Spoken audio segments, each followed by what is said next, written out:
Hello students, आज हम बात करेंगे ट्वेल्थ कॉमर्स के सब्जेक्ट अकाउंट्स की।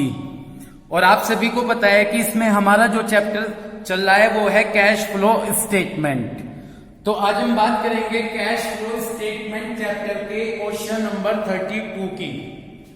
और मैं आपको बता दूं, मैंने आपको अपनी प्रीवियस वीडियो में ऑपरेटिंग एक्टिविटी, इन्वेस्टिंग एक्टिविटी और फाइनेंसिंग एक्टिविटी, इन तीनों के प्रॉपर क्वेश्चन कराए थे। इंडिविजुअल क्वेश्चन कराए थे ऑपरेटिंग एक्टिविटीज के भी, इन्वेस्टिंग एक्टिविटीज के भी और फाइनेंसिंग एक्टिविटीज के भी। अब जब हम ये क्वेश्चन नंबर 32 डिस्कस करेंगे तो ये कैश फ्लो स्टेटमेंट से रिलेटेड क्वेश्चन है। इस क्वेश्चन के अंदर तीनों एक्टिविटीज आ जाएंगी, ऑपरेटिंग एक्टिविटी भी, इन्वेस्टिंग एक्टिविटी भी और फाइनेंसिंग एक्टिविटी भी। तो 32 question cash flow statement prepare करने से रिलेटेड क्वेश्चन है। तो अब आप देखेंगे कि कैश फ्लो स्टेटमेंट में हम कैसे तीनों एक्टिविटीज प्रिपेयर करते हैं। क्वेश्चन स्टार्ट करने से पहले आप क्वेश्चन को ध्यान से सुनिएगा, ठीक है ना। मैं क्वेश्चन रीडिंग कर रहा हूं, आप क्वेश्चन को ध्यान से सुनिएगा। Question number 32, following are the balance sheet of fast food limited.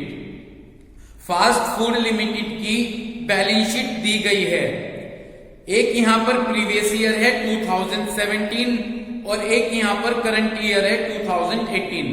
2 years की बैलेंस शीट दी गई है। प्रीवियस ईयर है 2017 एंड करंट ईयर है 2018। इसमें आपको बताया गया है इक्विटी एंड लायबिलिटीज में कि शेयर होल्डर फंड है। शेयर होल्डर फंड में शेयर कैपिटल बताई गई है प्रीवियस ईयर की 3 लाख रुपीज और करंट ईयर की 4 lakh rupees. Reserve and surplus है प्रीवियस ईयर का 50,000, करंट ईयर का 60,000। उसके बाद नॉन करंट लायबिलिटीज बताई गई हैं प्रीवियस ईयर की 1,70,000 और करंट ईयर की 1,40,000। करंट लायबिलिटी बताई गई है, करंट लायबिलिटी में ट्रेड पेबिल बताया गया है प्रीवियस ईयर का 1,25,000 एंड करंट ईयर का 1,48,000। इसके बाद असेट्स दी गई हैं। असेट्स में नॉन करंट असेट्स हैं और करंट असेट्स हैं। नॉन करंट असेट्स में आपको फिक्स असेट्स दी गई है, टेंजेबल असेट्स और intangible assets. Tangible assets previous year की 1,72,000 है और करंट ईयर की 2,96,000 है। इंटेंजेबल असेट्स दी गई प्रीवियस ईयर की 60,000 और करंट ईयर की 45,000। और इसके बाद आपको डिफरेंट करंट असेट्स दी गई हैं। यदि आप नोट पर फोकस करेंगे, नोट में क्वेश्चन की बैलेंस शीट के नीचे नोट दिया गया है। इस नोट में रिजर्व और सरप्लस बताया गया है कि रिजर्व और सरप्लस में रिटेन्ड अर्निंग है 50,000 प्रीवियस ईयर की और 60,000 रुपीज करंट ईयर की। साथ में लॉन्ग टर्म बोरोइंग्स बताए गए हैं प्रीवियस ईयर में 1 लाख रुपीज के और करंट ईयर में 1,30,000 रुपीज के। पब्लिक डिपॉजिट दी गए हैं प्रीवियस ईयर में 70,000 और करंट ईयर में 10,000। ट्रेड पेबिल दिए गए हैं। ट्रेड पेबिल में क्रेडिटर्स दिए गए हैं प्रीवियस ईयर के 1,10,000, करंट ईयर के 140। बिल्स पेबिल दिए गए हैं प्रीवियस ईयर के 15,000 और करंट ईयर के 8,000। और अदर करंट असेट्स में प्रीवियस ईयर के 10,000 हैं, करंट ईयर के 15,000 हैं। और आपसे कहा गया कि इंटरेस्ट पे किया गया है मॉर्टगेज लोन पर 18,000 रुपीज। आपसे कहा गया you are required to prepare a cash flow statement. आपको एक कैश फ्लो स्टेटमेंट प्रिपेयर करना है। तो चलिए अब हम इस क्वेश्चन में कैश फ्लो स्टेटमेंट प्रिपेयर करेंगे। फॉर्मेट होगा पर्टिकुलर, अमाउंट और अमाउंट। ओके, इस कैश फ्लो स्टेटमेंट के अंदर 3 एक्टिविटीज आती हैं। फर्स्ट एक्टिविटीज होगी cash flow from operating activity. Second activity होती है cash flow from investing activity और थर्ड एक्टिविटी होती है हमारी cash flow from financing activities. ताकि आप सभी एक्टिविटीज को ध्यान से समझें, मैं सारा फॉर्मेट एक बार आपको रीडिंग करता चलूंगा कि फॉर्मेट ये है और यहां पर ये दिया गया है।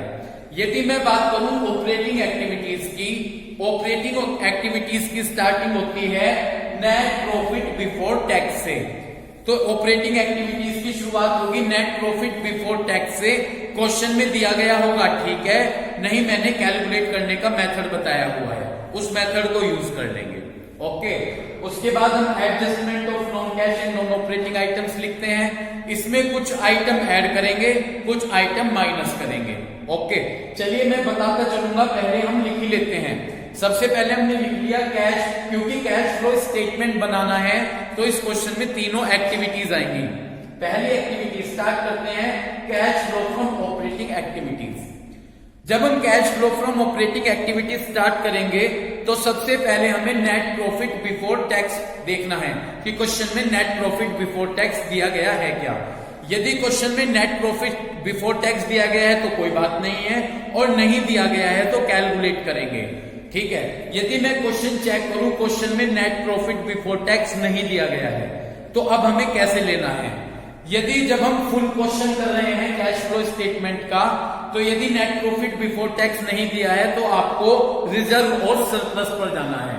कहां पर जाना है आपको, क्वेश्चन में रिजर्व और सरप्लस पर जाना है। ये रिजर्व और सरप्लस ही रिप्रेजेंट करता है, सरप्लस जो है वो सरप्लस प्रॉफिट होता है, ठीक है ना। तो आप अपनी बुक में यदि आप जाएंगे तो रिजर्व एंड सरप्लस है। रिजर्व और सरप्लस ऊपर बैलेंस शीट में भी दिया गया है, नीचे नोट में भी दिया गया है। नोट वाला देखिए, नोट में रिटेन्ड अर्निंग दी है, रिजर्व और सरप्लस में क्या दिया है, रिटेन्ड अर्निंग। प्रीवियस ईयर की 50,000 है, करंट ईयर की 60,000 है। ओके, तो हम क्या करेंगे देखिएगा ध्यान से। हम क्या करते हैं, ये रिटेन्ड अर्निंग है, ये प्रॉफिट है हमारे लिए।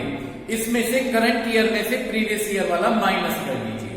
करंट ईयर में कितना है, करंट ईयर में रिटेन्ड अर्निंग कितनी है, करंट ईयर में रिटेन्ड अर्निंग 60,000 है, और प्रीवियस ईयर में कितनी है 50। तो 60 में से 50 माइनस कर देंगे। और यहाँ क्वेश्चन में तो कुछ नहीं है, इसमें हम कैसे निकालते हैं। यदि क्वेश्चन में नेट प्रॉफिट बिफोर टैक्स नहीं दिया है तो आपको किस पर जाना है, रिजर्व और सरप्लस पर जाना है। उस रिजर्व और सरप्लस पर जाकर देखिए क्वेश्चन में उसकी नोट में भी जानकारी दी है। कहां दी है जानकारी, नोट में भी उसकी जानकारी दी गई है। इतनी बात क्लियर हो गई। कितने दिए गए हैं नोट में, प्रीवियस ईयर के 50, करंट ईयर के 60। तो हम क्या करेंगे, net profit before tax 60 minus 50 कर देंगे। इसमें कुछ आइटम ऐड करते हैं इस नेट प्रॉफिट बिफोर टैक्स निकालने में, जैसे कि ट्रांसफर टू रिजर्व नहीं है, छोड़ दीजिए। जैसे कि propose dividend previous year question में नहीं है, छोड़ दीजिए। Interim dividend paid during the year question में नहीं है, छोड़ दीजिए। प्रोविजन फॉर टैक्स, ठीक है, करंट ईयर का नहीं है, क्वेश्चन में कोई भी चीज नहीं है, तो सीधे नेट प्रॉफिट बिफोर टैक्स कैसे आ जाएगा, रिटेन्ड अर्निंग में करंट ईयर का 60 में से 50 माइनस कर दीजिए, ये आपका प्रॉफिट आ जाएगा 10,000। ठीक है, तो होता तो क्या करते, प्रॉफिट निकालिए, प्रॉफिट आ गया था 60 में से 50। अगर होता ट्रांसफर टू रिजर्व, इसमें नहीं है, छोड़ दीजिए। परपोज डिविडेंड नहीं है, इंटरिम डिविडेंड नहीं है, प्रोविजन फॉर टैक्स नहीं है, कुछ नहीं है, तो केवल आपका नेट प्रॉफिट बिफोर टैक्स कितना गया, 60 में से 50 माइनस करके 10,000 रुपीज आ गया। इसके बाद क्वेश्चन में आगे चलते हैं। इसके बाद हम लिखते हैं adjustment of non cash and non operating item. लिखते हैं adjustment of non cash and non operating item. यहां पर कुछ आइटम, कुछ लॉस जो होंगे, एक्सपेंसेस होंगे, उन्हें प्लस करेंगे, और कुछ इनकम होंगी उन्हें माइनस करेंगे। तो कुछ एक्सपेंसेस लॉस होंगे उन्हें प्लस किए जाएंगे, कुछ इनकम होंगी माइनस। प्लस करने वाले आइटम पहले मैं आपको बता देता हूं कौन कौन से प्लस करने वाले आइटम हैं। जैसे कि depreciation, preliminary expenses, expenses on issue of debenture और शेयर, यानी हम कह सकते हैं डिस्काउंट कहेंगे इसे प्रॉपर वर्ड्स में, discount on issue of share and debenture.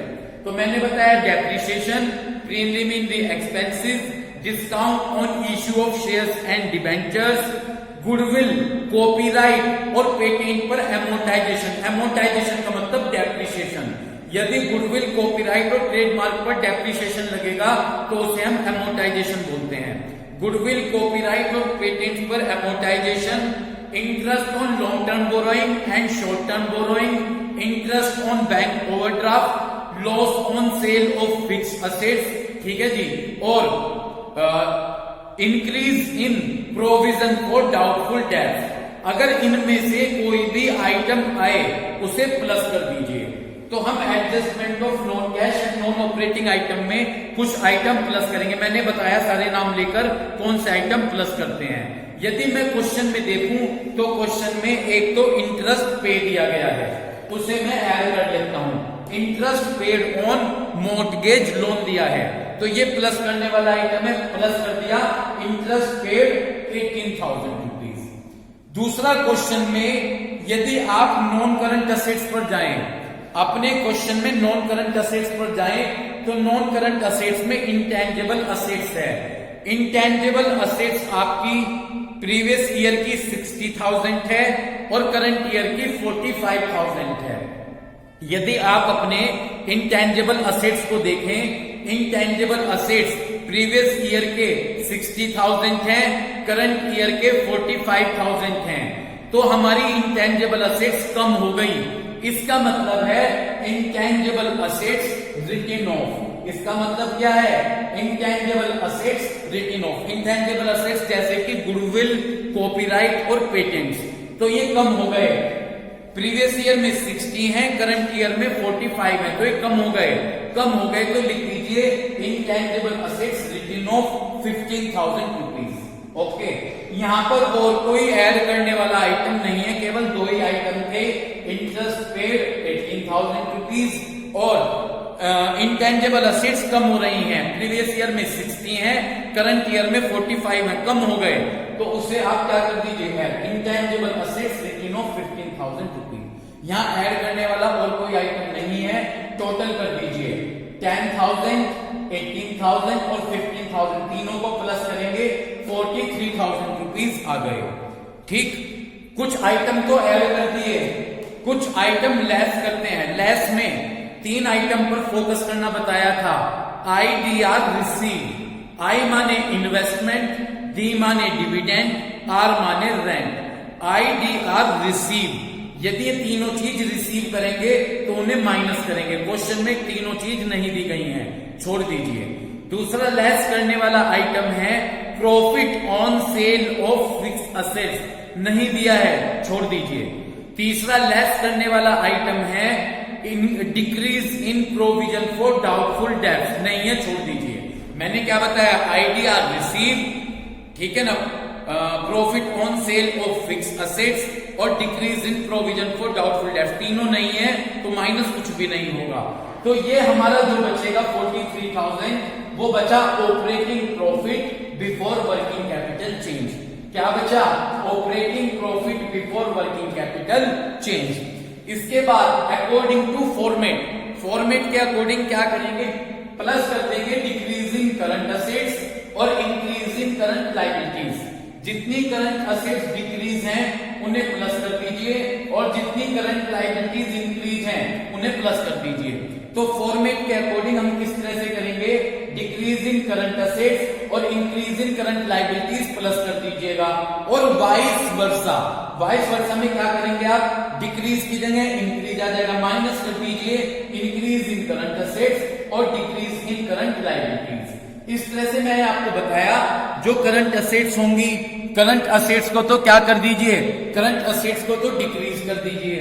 जो करंट असेट डिक्रीज हुई, जो करंट असेट डिक्रीज हुई उन्हें तो प्लस कर दीजिएगा और जो करंट लायबिलिटीज इंक्रीज है उन्हें भी प्लस, और current assets increase minus, decrease in current liability minus. अब अपनी बुक से देखिएगा कि क्या करंट असेट्स और करंट लायबिलिटी इंक्रीज और डिक्रीज हो रहे हैं। यदि आप फोकस करें किस पर? यदि आप फोकस करेंगे करंट असेट्स पर, सबसे पहले मैं करंट असेट्स पर फोकस करूंगा। करंट असेट्स में इन्वेंट्री दी गई है। करंट असेट्स में क्या दी गई है? करंट असेट्स में इन्वेंट्री दी गई है। कितनी है इन्वेंट्री? 2,80,000 है और 2 लाख रुपीज है। 2,80,000 है लाख रुपीज है। इतनी बात क्लियर हो गई, देखिएगा इसे। इसके बाद आप क्या करेंगे, इसके बाद आप फोकस करेंगे, ठीक है, तो हम देखेंगे decrease in current assets plus करेंगे, इंक्रीज इन करंट लायबिलिटी भी प्लस करेंगे। तो अब देखिए अपने फॉर्मेट में इन्वेंट्री की बात करूं मैं, प्रीवियस ईयर में 2 लाख है और करंट ईयर में 2,80,000 है। प्रीवियस ईयर में इन्वेंट्री 2 लाख है और करंट ईयर में 2,80,000 है, तो इन्वेंट्री इंक्रीज हो गई। प्रीवियस ईयर में 2 लाख है, करंट ईयर में 2,80,000 है, तो करंट असेट्स इंक्रीज हो गई। तो आप देखिए इंक्रीज इन करंट असेट्स में जाकर हमने लिख दिया इन्वेंट्री 80,000 रुपीज। इसके बाद ट्रेड रिसीवेबल दिए गए हैं। ट्रेड रिसीवेबल प्रीवियस ईयर में 1,23,000 है, करंट ईयर में 94,000 है। ट्रेड रिसीवेबल प्रीवियस ईयर में 1,23,000 है और करंट ईयर में 94,000 है। प्रीवियस ईयर में 1,23,000, करंट ईयर में 94, कम हो गए, तो डिक्रीज इन करंट असेट्स। तो डिक्रीज इन करंट असेट्स में जाकर लिखिए ट्रेड रिसीवेबल 29,000 रुपीज। इसके बाद कैश और कैश इक्विवेलेंट दिया गया है। कैश और कैश इक्विवेलेंट का यूज आप नीचे लास्ट कैलकुलेशन में करेंगे अपना आंसर मैच करने के लिए।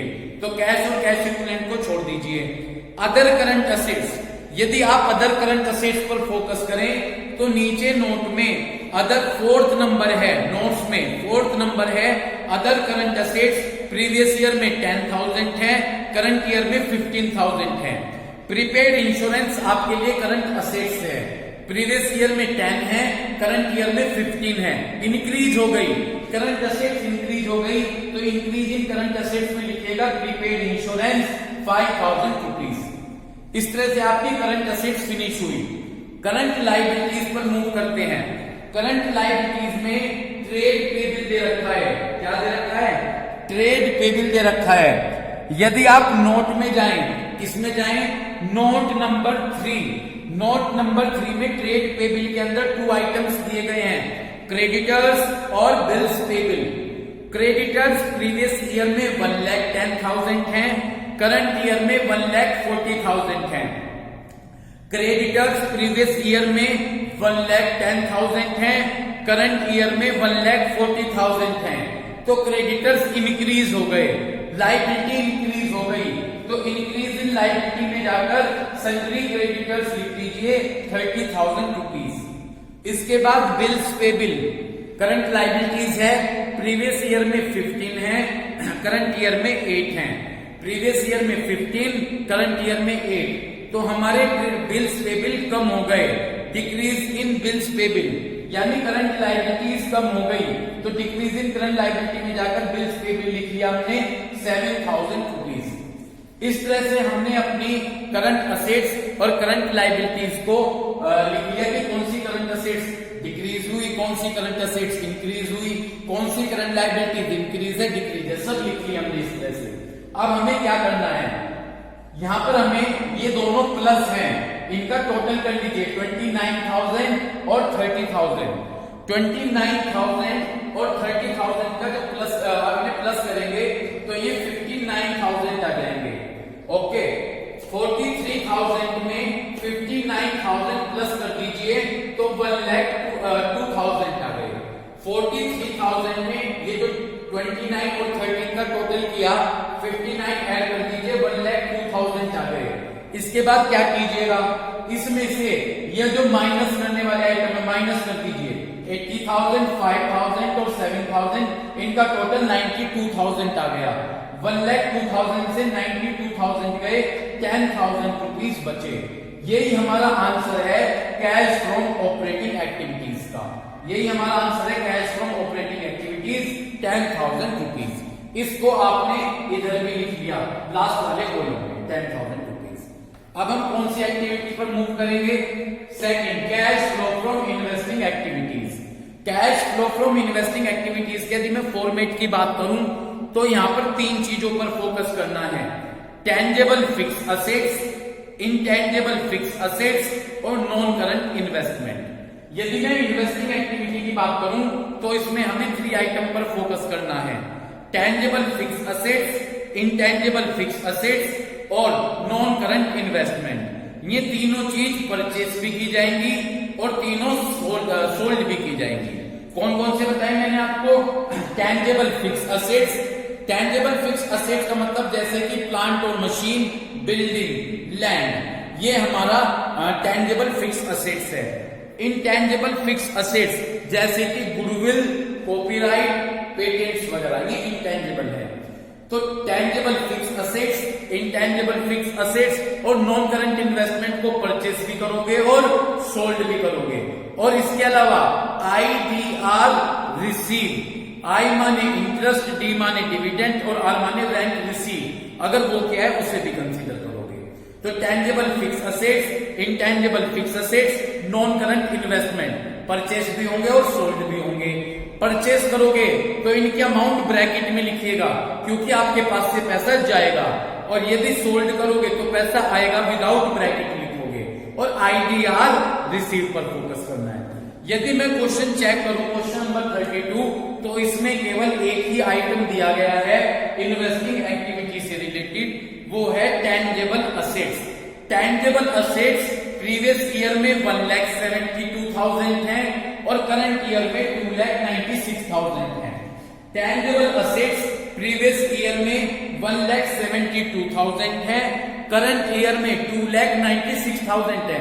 प्रीवियस ईयर में 1,72,000, करंट ईयर में 2,96,000। हमारी टेंजेबल फिक्स असेट्स बढ़ गई, इसका मतलब है हमने फिक्स असेट्स खरीद ली, ठीक है ना। प्रीवियस ईयर में 1,72,000 थी, करंट ईयर में 2,96,000 है, तो बढ़ गए करंट ईयर में, तो हमने फिक्स असेट्स परचेस कर ली। तो हम लिखेंगे परचेस ऑफ टेंजेबल असेट्स।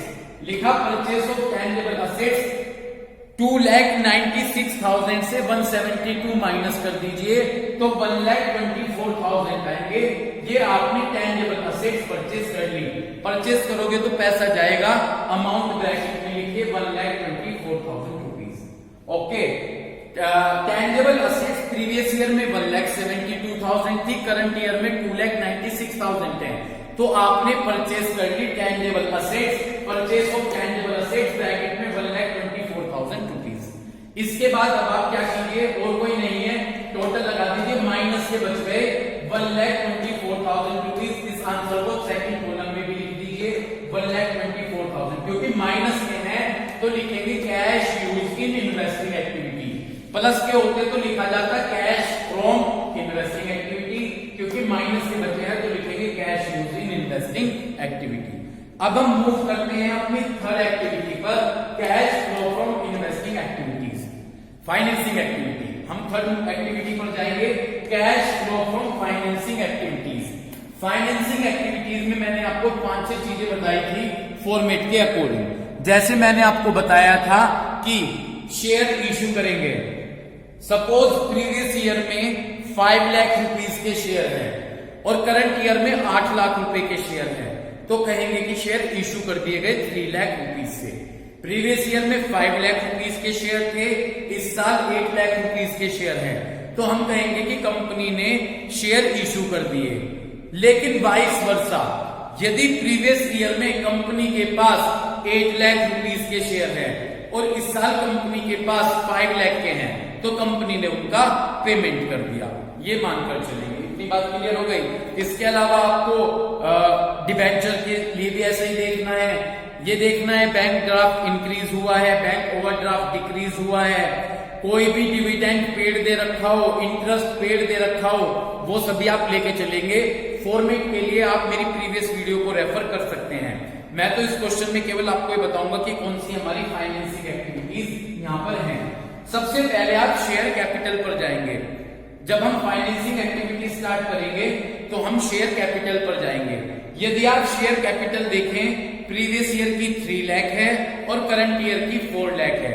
सबसे पहले मैं शेयर कैपिटल पर जाऊंगा, प्रीवियस ईयर की 3 लाख है और करंट ईयर की 4 लाख है। इट मींस दैट कंपनी ने शेयर इशू किए, तो हमने लिख दिया इशू ऑफ शेयर्स। जब कंपनी ने शेयर इशू किए तो पैसा आया होगा, तो अमाउंट विदाउट ब्रैकेट लिखिएगा 1 लाख रुपीज। इसके बाद आप लॉन्ग टर्म बोरोइंग पर फोकस कीजिएगा। लॉन्ग टर्म बोरोइंग की नीचे डिटेल में 2 पॉइंट दिए गए हैं लॉन्ग टर्म बोरोइंग में। एक दिया है 15% मॉर्गेज लोन, एक दिया है public deposit. 15% mortgage loan previous year का 1 लाख है और करंट ईयर का 1,30,000 है। मॉर्गेज लोन प्रीवियस ईयर का 1 लाख है, करंट ईयर का 1,30,000 है। तो मॉर्गेज लोन इंक्रीज हो गया, तो हम लिखेंगे प्रोसीड्स फ्रॉम मॉर्गेज लोन। इसका मतलब है हमने मॉर्गेज लोन ले लिया, ठीक है ना। तो पैसा आया 30,000 विदाउट ब्रैकेट लिखा। इसके बाद यहाँ पर पब्लिक डिपॉजिट दिया गया है। पब्लिक डिपॉजिट प्रीवियस ईयर में 70,000 है, 70,000 है, इस साल 10,000 है। तो हमने रिडम्पशन कर दिया, पेमेंट कर दिया पब्लिक डिपॉजिट का। तो हमने लिखा redemption of public deposit 60,000 rupees bracket में लिखे, क्योंकि हमारे पास से पैसा गया है। इतनी बात क्लियर हो गई। तो हमने लॉन्ग टर्म बोरोइंग में फोकस किया, मॉर्गेज लोन बढ़ रहा है तो हमने लिख दिया प्रोसीड्स फ्रॉम मॉर्गेज लोन, पैसा है 30,000 और पब्लिक डिपॉजिट का रीपेमेंट हो रहा है, redemption of public deposit bracket में 60,000 रुपीज। इसके अलावा यहाँ पर और कोई चीज नहीं है, केवल इंटरेस्ट पेड और दिया गया है। क्या दिया गया है? Interest paid. लिख दीजिए इंटरेस्ट पेड, क्योंकि पैसा गया ब्रैकेट में 18,000 रुपीज। ओके, और कोई नहीं है। टोटल लगाइए, 1 लाख प्लस के हैं, 30 प्लस के हैं, इसमें से 60 और 18 माइनस के हैं, इन्हें माइनस कर दीजिए तो 52,000 प्लस के बचेंगे। 52,000 किसके बचेंगे? प्लस के बचेंगे। इसे सेकंड कॉलम में भी लिख लीजिए और लिख लीजिए कैश फ्रॉम फाइनेंसिंग एक्टिविटी। इसलिए लिखेंगे क्योंकि आंसर प्लस में बचा है। ओके, अब आपको तीनों एक्टिविटी का आंसर पता चल गया। ऑपरेटिंग का प्लस के 10,000 है, इन्वेस्टिंग का माइनस के 1,24,000 है और फाइनेंसिंग एक्टिविटी में प्लस के 52,000 है। यदि आप देखें तीनों का टोटल कीजिए, ऑपरेटिंग एक्टिविटी के आंसर का भी, इन्वेस्टिंग के आंसर का भी और फाइनेंसिंग का भी। ऑपरेटिंग का आंसर 10,000 है, इसका माइनस में ये 52 प्लस के हैं फाइनेंसिंग के, तो 10 और 52 62 प्लस के हैं और 124 माइनस के हैं। तो माइनस के ज्यादा हैं। कितने ज्यादा हैं माइनस के? 62,000 माइनस के ज्यादा है। ये लिख लिया आपने नेट डिक्रीज इन कैश और कैश इक्विवेलेंट, क्योंकि ये माइनस में आया है। यहाँ पर ऑपरेटिंग का आंसर 10,000 प्लस है, फाइनेंसिंग का 52 प्लस है, टोटल 62 हो गए प्लस के, 124 माइनस के, तो यहाँ पर 62,000 माइनस के बचे। ये लिख लिया नेट डिक्रीज इन कैश और कैश इक्विवेलेंट। अब आपको क्वेश्चन में जब आप पेपर में जाएंगे तो आपको पता चल जाएगा कि इस क्वेश्चन का आंसर सही है। ये क्वेश्चन कंपलसरी आएगा आपके बोर्ड एग्जामिनेशन में, आपको लास्ट क्वेश्चन मिलेगा 6 मार्क का, ठीक है। तो इस क्वेश्चन ये सही किया है आपने, इसकी पहचान हो जाएगी। जो ये आंसर आएगा, यदि आप इसमें कैश और cash equivalent previous year add कर देंगे तो जो आंसर आएगा वो करंट ईयर का कैश और कैश इक्विवेलेंट होगा। तो इसमें आप कैश और cash equivalent previous year add कर दीजिए। प्रीवियस ईयर का कैश और कैश इक्विवेलेंट 80,000 है, तो जब आप 62 माइनस के 80 प्लस करेंगे तो 18,000 प्लस के आ जाएंगे। देख, अगर आप बुक में देखिए कैश और कैश इक्विवेलेंट करंट ईयर का 18,000 है, तो आपका आंसर मैच कर गया, कैश और कैश इक्विवेलेंट करंट ईयर से 18,000 रुपीज। तो इस तरह से आज हमने अपना क्वेश्चन नंबर 32 डिस्कस किया, जिसमें हमने ऑपरेटिंग एक्टिविटीज और इन्वेस्टिंग एक्टिविटीज और फाइनेंसिंग एक्टिविटी तीनों को प्रिपेयर किया कैश फ्लो स्टेटमेंट में। उम्मीद करता हूं कि जब आप इस क्वेश्चन की वीडियो को देखेंगे तो आप इस कैश फ्लो स्टेटमेंट क्वेश्चन जो किया है हमने न्यूमेरिकल क्वेश्चन, इसको बड़े अच्छे से क्लियर करेंगे। ठीक है, थैंक यू।